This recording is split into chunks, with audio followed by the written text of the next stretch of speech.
ഷമീർ സാഹിബ് സംസാരിക്കണ്ടോ? ഷമീർ കാലിക്കറ്റ്. അസ്സലാമു അലൈക്കും വറഹ്മത്തുള്ളാഹി വബറകാതുഹു. സൗണ്ട് ക്ലിയർ ആണെന്ന് വിചാരിക്കുന്നു. അതെ അതെ. അപ്പൊ ഞാൻ ഈ ഇന്ന് ആ കോൾ റെക്കോർഡിങ്ങിന്റെ അത് കേട്ടപ്പോക്ക് ആദ്യം ചിരിയാ വന്നത്. കാരണം അയാൾ ചോദിക്കുന്നത് എന്താന്ന് വെച്ചാല്, ബാസിൽ എന്താ എനിക്ക് മറുപടി പറയാത്തത്, ഞാൻ കുറെ ദിവസമായല്ലോ ചെയ്തിട്ട് എന്നാണ് അയാൾ പറയുന്നത്. കുറെ ദിവസമായി എന്ന് പറഞ്ഞു കഴിഞ്ഞാൽ കൊല്ലങ്ങളൊന്നും ആയിട്ടില്ലല്ലോ, 2-3 അല്ലെങ്കിൽ ഒരാഴ്ച ആയിട്ടേ ഉള്ളൂ.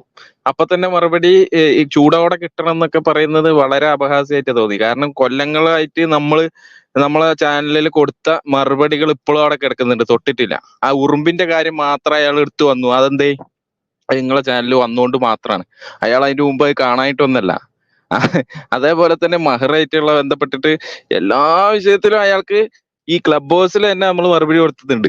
പിന്നെന്ന് പറഞ്ഞാൽ അതിന്റെ ഇടക്ക് അയാൾ പറഞ്ഞ ഈ ഉമൈമയായിട്ട് ബന്ധപ്പെട്ട വിഷയമായിട്ട്, അതായത് ഷൗത്ത് തോട്ടത്തിൽ നടന്ന ആ വിഷയമായിട്ട് ബന്ധപ്പെട്ടിട്ട് ഇയാള് 2021 ഡിസംബർ 11-ാം തീയതി അന്ന് ഇയാളൊരു ലൈവ് ചെയ്ത പരിപാടിയിൽ വിഷയം അതല്ല, പക്ഷെ ഞാൻ കേറിയിട്ട് ഈ വിഷയം ചോദിക്കുന്നുണ്ട്. കാരണം എന്താ വെച്ചാല് അതിന്റെ തലേ ദിവസമോ അതിന്റെ മുമ്പത്തെ ദിവസമോ അയാൾ ക്ലബ് ഹൗസിൽ ഈ വിഷയം ചർച്ച ചെയ്തിരുന്നു. ആ സമയത്ത് ഇയാൾ ആകെ വായിച്ചത് 5255-ാമത്തെ ഹദീസ് മാത്രം വായിച്ചിട്ട് ഏതോ ഒരു സ്ത്രീയെ തൊട്ടു, അല്ലെ പിടിക്കാൻ കയറി പിടിച്ചു എന്ന രീതിയിലാണ് അയാൾ അവിടെ അവതരിപ്പിച്ചത്. പക്ഷെ അയാൾ എന്താ പറഞ്ഞത്? ഞാൻ അങ്ങനെയല്ല പറയാറ്, കല്യാണം കഴിച്ചതാണ് എന്ന് പറഞ്ഞിട്ട് തന്നെയാണ് ഞാൻ സംസാരിക്കാറ് എന്നല്ലേ ബാസിലെ പറഞ്ഞത്, അല്ലേ? അയാൾ അങ്ങനല്ലേ പറഞ്ഞേ? പക്ഷെ അങ്ങനെയല്ല അയാൾ പറഞ്ഞത്. പിന്നെ ഞാൻ അങ്ങനെ പറയുന്നുണ്ടെങ്കിൽ പിന്നെ ഞാൻ അവിടെ കയറി സംസാരിക്കേണ്ട ആവശ്യം എനിക്കില്ല. ആ കല്യാണം കഴിച്ചു എന്ന് നമ്മൾ പറഞ്ഞു കഴിഞ്ഞാൽ ഒരു സ്ത്രീയാണ്, അയാളെ വിവാഹം കഴിഞ്ഞ ഒരു സ്ത്രീയെ നമ്മൾ ഏത് രീതിയിൽ സംസാരിക്കണം എന്ന് വളരെ മാന്യമായിട്ടാണ് അവിടെ സംസാരിക്കുന്നത്. വേറെ മാന്യത കിട്ടിട്ട് ഒന്നും നബി സ്വല്ലല്ലാഹു അലൈഹി വസല്ലം അവിടെ സംസാരിച്ചതായിട്ടും ഇല്ല. അപ്പൊ പിന്നെ അതൊരു വിമർശനമായിട്ട് ഉന്നയിക്കേണ്ട ഒരു ആവശ്യമില്ല. അപ്പൊ ഇവര് ആവശ്യമുള്ളതിന്റെ വിവാഹമായിട്ട് ബന്ധപ്പെട്ടിട്ട് ഇവര് വരാറുണ്ട്. നമ്മൾ പറയാറുണ്ടല്ലോ, അതെ ആ സമയത്ത് എന്നാ വിവാഹം കഴിഞ്ഞത്, പക്ഷെ അതിന്റെ ഉള്ള ചില കാരണങ്ങളൊക്കെ നമ്മൾ പറയാറുണ്ട്. പക്ഷെ ഈ വിഷയത്തിൽ എന്തുകൊണ്ടാണ് നമ്മൾ പറയുന്നത് വെച്ചാൽ ഇവർ കള്ളമാണ് പറയുന്നത് എന്നുള്ളത് കൊണ്ടാണ് നമ്മൾ അവിടെ പറയുന്നത്. അപ്പൊ ആ വിഷയത്തിലുള്ള 2 ഹദീസ് കൂടി ഞാൻ വായിച്ചു കൊടുത്തപ്പോ അയാൾ പറയാ, അത് ഞാൻ കാണാഞ്ഞിട്ടല്ല, പക്ഷെ എനിക്ക് എന്റെ കണ്ടന്റ് ഇതാണ്, എന്റെ ആവശ്യം ഇതാണ് എന്നാണ് അയാൾ അവിടെ പറഞ്ഞത്. അതൊക്കെ പറഞ്ഞിട്ട് ആ വിഷയത്തിൽ ഞാൻ അവസാനം കൺക്ലൂഡ് ചെയ്തിട്ട് അയാളോട് ചോദിക്കുന്നുണ്ട്, ഈ വിവാഹം കഴിച്ചതാണെന്ന് നിങ്ങൾ സമ്മതിക്കുന്നുണ്ടോ? വിവാഹം കഴിച്ചതാണെന്ന് സമ്മതിച്ചാലും പ്രശ്നമാണ്. അവിടെ എന്താ പ്രശ്നം? വിവാഹം കഴിച്ചതാണെന്ന് സമ്മതിച്ചാൽ തന്നെ അവിടെ പ്രശ്നമാണെന്നാ അന്ന് പറഞ്ഞത്. പിന്നെ ഇപ്പൊ മാറ്റി പറയാൻ തുടങ്ങി, വിവാഹം കഴിച്ചതല്ല എന്ന് പറയുന്നുണ്ട്, വിവാഹം കഴിച്ചതാണെന്ന് പറയുന്നുണ്ട്. വിവാഹം കഴിച്ചതല്ല എന്ന് എവിടെയും പറയുന്നില്ല, ഹദീസിൽ എവിടെയും വിവാഹം കഴിച്ചിട്ടില്ല എന്ന് എവിടെയും പറയുന്നില്ല. അത് ഇവരുടെ നിഗമനം മാത്രമാണ്. കാരണം ഒരൊറ്റ ഹദീസ് എടുത്തിട്ട് നിഗമനം വെക്കുക, അത് മാത്രമാണ്. ആ വിഷയമൊക്കെ കഴിഞ്ഞിട്ട് പിന്നീട് നമ്മള് ഈ പറഞ്ഞ ഉറുമ്പുമായിട്ട് ബന്ധപ്പെട്ട വിഷയത്തില് അതും ഞാൻ ഇയാളെ ക്ലബ് ഹൗസിൽ നേരിട്ടിട്ട് ഇയാളെ പിറ്റേന്ന ദിവസം ഇയാളെ ക്ലബ് ഹൗസിൽ കേറിയിട്ട് ഇയാളോട് ചോദിച്ചു. അന്ന് ആരിഫ് ഉണ്ട്, എനിക്ക് തോന്നുന്നു ഉമർ, ആരിഫ്, ജബ്ബാർ ഉണ്ടോ എന്ന് എനിക്ക് സംശയമുണ്ട്. അന്ന് ആരിഫാണ് ഈ വീഡിയോ അവിടെ കേൾപ്പിക്കുന്നത്. ഞാൻ പറഞ്ഞു ഇന്ന സമയത്താണ് ഇന്ന മിനിറ്റ് 21-ാമത്തെ മിനിറ്റിൽ ഇന്ന വീഡിയോ ആണെന്ന് കൃത്യമായിട്ട് പറഞ്ഞു കൊടുത്തിട്ട് അത് അവിടെ കേൾപ്പിച്ചിട്ട് ഞാൻ ചോദിച്ചു, ഇത് നിങ്ങൾ പറഞ്ഞത് കളവല്ലേ? അവിടെ ഉരുണ്ടയാള് ഇയാളാണ് പറയുന്നത് എന്ത്, ഞാന് ഈ വിഷയത്തില് എന്താ പറഞ്ഞ ലാസ്റ്റ് എന്താ പറഞ്ഞ അയാള്, ദൈവം എന്നുള്ളത് അത് അന്നും അവിടെ പറഞ്ഞില്ല. ദൈവം എന്ന് ഞാൻ പറഞ്ഞത് തെറ്റിപ്പോയതാണെന്നുള്ള അന്നും അവിടെ പറഞ്ഞിട്ടില്ല. അത് അബ്ദുള്ള ബാസിൽ ഈ വിഷയം കൊണ്ടുവന്നപ്പോഴാണ് അയാൾ മാറ്റി പറഞ്ഞത്. ദൈവം എന്നുള്ളതിന് പകരം പ്രവാചകനാണ് അവിടെ പറയേണ്ടത്, പക്ഷെ എനിക്ക് തെറ്റിപ്പോയതാണ്. പക്ഷെ അവിടെ പിന്നെയും മാറ്റി പറഞ്ഞ പിന്നെയും തെറ്റിയത് മതം എന്നുള്ളതും കൂടി ഉണ്ട് അവിടെ. അത് മാറ്റാൻ കഴിഞ്ഞില്ല അയാൾക്ക്. മതം അങ്ങനെ പറയുന്നുണ്ടോ? ഹദീസിലില്ല, മതം അങ്ങനെ പറയുന്നുമില്ല. അവിടെയും പെട്ടാണ് അയാള്. ഇപ്പൊ പെട്ട് നിൽക്കുമ്പോഴാണ് എന്ത് ചെയ്യണേ, ബാസിലിനല്ല അവസാനം ഇന്ന് രാവിലെ വിളിച്ചെന്ന് തോന്നുന്നുണ്ട്. ഇന്ന് അവസാനം അയാൾ വിളിച്ചു. ഇയാളെ ഒരു പ്രത്യേകത വെച്ചാല് പെടുമ്പോ നേരെ കോൾ ചെയ്യും. എനിക്ക് അനുഭവം ഉണ്ട്. കാരണം ഇതിനു മുമ്പ് ഇതേപോലെ ഫേസ്ബുക്കിൽ ഒരു വിഷയമായിട്ട് ബന്ധപ്പെട്ടിട്ട് നമ്മളൊരു ചർച്ച നടത്തി. അങ്ങനെ ഇയാൾക്ക് അവിടെ നിന്ന് പിടിച്ചു വെക്കാൻ കഴിയാത്തപ്പോ എന്നെ കോൾ ചെയ്ത്. എന്തോ ഭാഗ്യത്തിന് ഞാൻ എന്ത് ചെയ്ത്, ഞാനും അത് റെക്കോർഡ് ചെയ്തതില് ഇയാൾ അന്ന് അത് പെട്ട്. കാരണം ഇയാൾ ഒരു വെല്ലുവിളി അവിടെ വെച്ച്, ഇന്ന ഒരു കാര്യം ഏതെങ്കിലും തഫ്സീറിൽ ഉണ്ട് എന്ന് തെളിയിച്ചാൽ ഞാൻ നാളെ തന്നെ ഷഹാദത്ത് ചൊല്ലാന്ന് പറഞ്ഞു. ഓക്കെ, എന്നാ ഇപ്പൊ തന്നെ പിടിച്ചോന്നും പറഞ്ഞിട്ട് ഞാൻ എന്ത് ചെയ്ത്, അമാനിന്റെ തഫ്സീർ എടുത്തിട്ട് വായിക്കാൻ തുടങ്ങി. അതില് ആ സമയത്ത് എനിക്ക് എന്തോ ഒരു വിട്ടുപോയി, ആ ഭാഗം, ആ വായിക്കേണ്ട ഭാഗം സ്ക്രോൾ ചെയ്തതിൽ വിട്ടുപോയി. അതിൽ ഇയാൾക്ക് ആകെ സന്തോഷായിട്ട് ഇയാള് പറയണേ, ആ കണ്ടോ അമാനിയില് പോലില്ല, ആ അമാനി പോട്ടെ, ഇപ്പൊ അടുത്ത് എഴുതി ഏതെങ്കിലും ഒരു തഫ്സീറിൽ ഇങ്ങനെ ഒരു വിഷയം ഉണ്ടോന്ന്. അപ്പൊ ഞാൻ എന്ത് പറഞ്ഞു, ഓക്കെ ഇൻഷാ അല്ലാഹ് ഞാൻ വായിച്ചിട്ടുണ്ട് ആ വിഷയം, എന്തായാലും ഞാൻ കൂടുതൽ എടുക്കാറ് ഇബ്നു കസീർ റഹ്മത്തുള്ളാഹിന്റെ തഫ്സീറും അമാനി റഹ്മത്തുള്ളാഹിന്റെ തഫ്സീറാണ്, ഞാൻ നോക്കിയിട്ടൊന്ന് പറയാന്ന് പറഞ്ഞു. അങ്ങനെ ആ കോൾ അവിടെ കട്ട് ചെയ്യും. ഞാൻ ജസ്റ്റ് ഒന്ന് എടുത്തു നോക്കിയപ്പോ അമാനി തന്നെ ഈ വിഷയം ഉണ്ട്. അപ്പൊ തന്നെ പിന്നെ അതേപോലെ തന്നെ TK ഉബൈദ് സാഹിബ് എഴുതിയ തഫ്സീർ 10 വോളിയങ്ങളുള്ള ഉബൈദ് സാഹിബ് എഴുതിയ, അതായത് ഈ നമ്മളെ തഫ്സീമുൽ ഖുർആനിന് വിവർത്തനം ചെയ്ത, ഉറുദുവിൽ നിന്നും മലയാളത്തിലേക്ക് വിവർത്തനം ചെയ്ത ആള് എഴുതിയ തഫ്സീറിലും ഈ വിഷയമുണ്ട്. അതേപോലെ തന്നെ അമാനിന്റെ തഫ്സീറിലുണ്ട്. അതേപോലെ അറബിയിലുള്ള ഒരു പേരിക്ക് ഓർമ്മയില്ല, അദ്ദേഹത്തിന്റെ തഫ്സീറിലും. അങ്ങനെ 3 തഫ്സീർ വിട്ടുകൊടുത്തിട്ട് അയാള് ഷഹാദത്ത് ചൊല്ലി പോട്ടെ, ഷഹാദത്ത് ചൊല്ലണ്ട എന്നാ പിന്നെ ഒന്ന് പറയാ, അതെനിക്ക് പറ്റിയൊരു അബദ്ധമാണ്. ഇയാൾ അബദ്ധം സമ്മതിക്കുന്നു എനിക്ക് തോന്നുന്നേ ഇല്ല.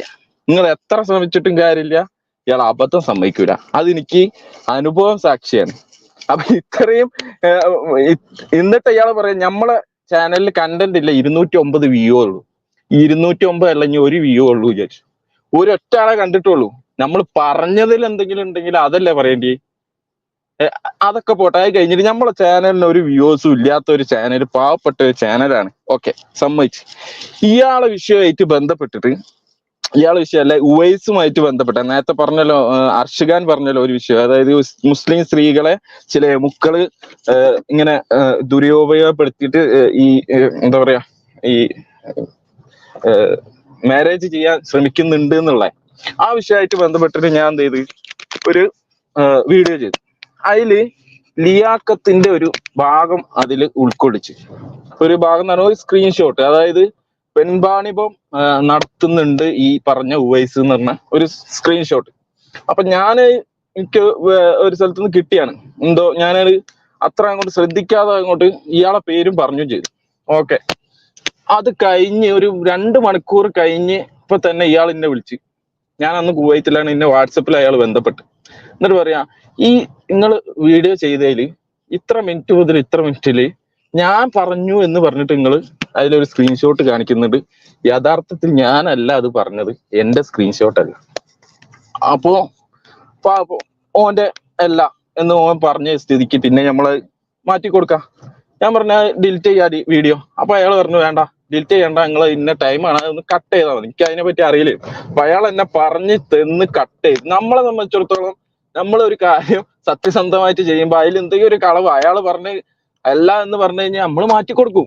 അതേ സ്ഥാനത്ത് ഇത്രയും ഒരു ചെറിയ ഒരു മഞ്ഞപ്പത്രമാണെങ്കിൽ ഇയാൾ പിന്നെ എന്തിനാ വിളിച്ചിട്ട് ഇങ്ങനെ പറയേണ്ട ആവശ്യം? ആകെ കുറച്ച് ആൾക്കാരല്ലേ കാണുന്നുള്ളൂ, എന്തിനാ വിളിക്കേണ്ട ആവശ്യം? അതങ്ങോട്ട് പോയിക്കോട്ടെ വിചാരിച്ചാ പോരെ. അപ്പൊ ഇയാൾ ഈ വീഡിയോസ് ഒക്കെ കാണുന്നുണ്ട്, പക്ഷെ മറുപടി പറയാൻ കഴിയുന്നില്ല. ഇയാള് ഇപ്പം ഈ ബാസിലിന്റെ മറുപടി പറയാൻ തുടങ്ങുന്നതിന് ഒരു കാരണം ഞാൻ പറഞ്ഞുതരാം. ഇയാൾ കുറെ ആൾക്കാരെ പിടിക്കാൻ നോക്കി. ഈ കാന്തപുരം ഉസ്താദ് മുതല് ഈ പറഞ്ഞ വിസ്ഡം ടീം, അതേപോലെ തന്നെ എല്ലാ ടീമിനും ഇയാൾ പിടിച്ചിട്ടുണ്ട്. ഇയാളെ വീഡിയോസ് കണ്ടാൽ നിങ്ങൾക്ക് അറിയാം, എല്ലാ ടീമിനും ഇയാള് മോസിന് ഇത് അങ്ങനെ വരുന്ന എല്ലാ ടീമിന്റെയും വീഡിയോസ് ഇയാള് കുറച്ചെടുത്തിട്ട് അങ്ങനെ റിയാക്ട് ചെയ്യും. എന്തിനാന്ന് വെച്ചാല് പബ്ലിസിറ്റി കൂടുതലുള്ള വീഡിയോ ഈ ചാനലുകളെ ഇയാൾ പിടിക്കുള്ളൂ.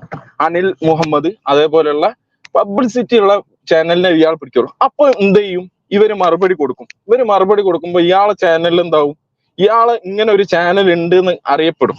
അപ്പൊ എന്ത് ചെയ്യും, ആളുകൾ ഇത് കാണാൻ തുടങ്ങും. അപ്പൊ അയാളെ ചാനലിൽ എന്താവും, റിവ്യൂ കൂടും.